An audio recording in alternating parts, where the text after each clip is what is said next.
Today we're going to talk about where do we get our ideas from whenever we're starting to write a story. Most often, fictional stories are based on real moments in an author's life.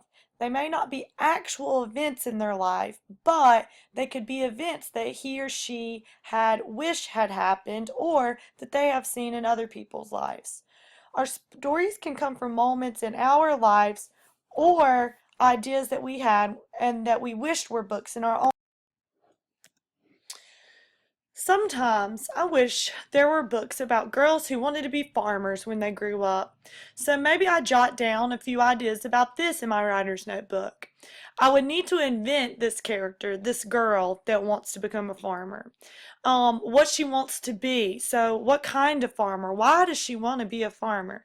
And then I would need to jot down her difficulties. So these are going to be the things that are going to be the problems in my stories and then how she gets over that. I could just write these things down in my writer's notebook.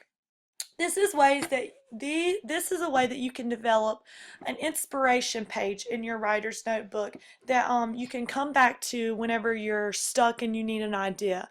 This is also times whenever you think, oh, that would make a really good story. You could write it down to come back to later to use that idea to write your story.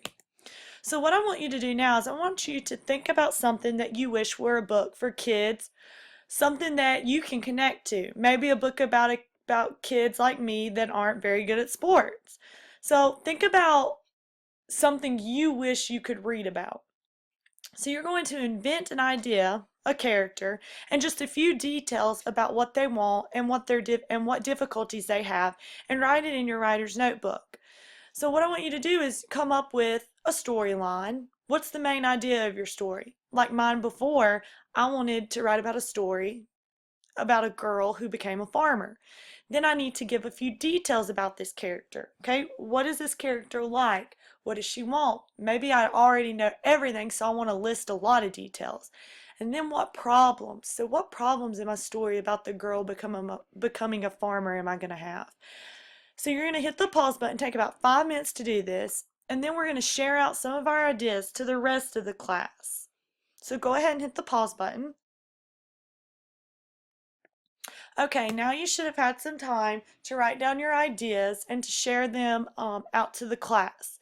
For today's writing time, I want you to continue your list of ideas in your writer's notebook.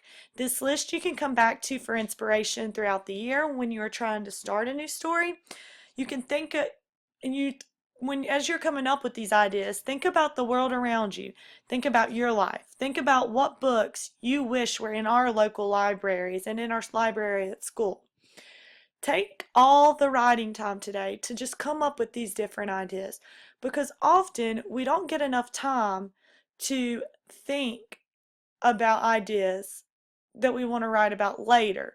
We're often so involved in whatever idea we have right then that we might even forget the ideas that we had a couple weeks ago. So use all of today's writing time to come up with those ideas.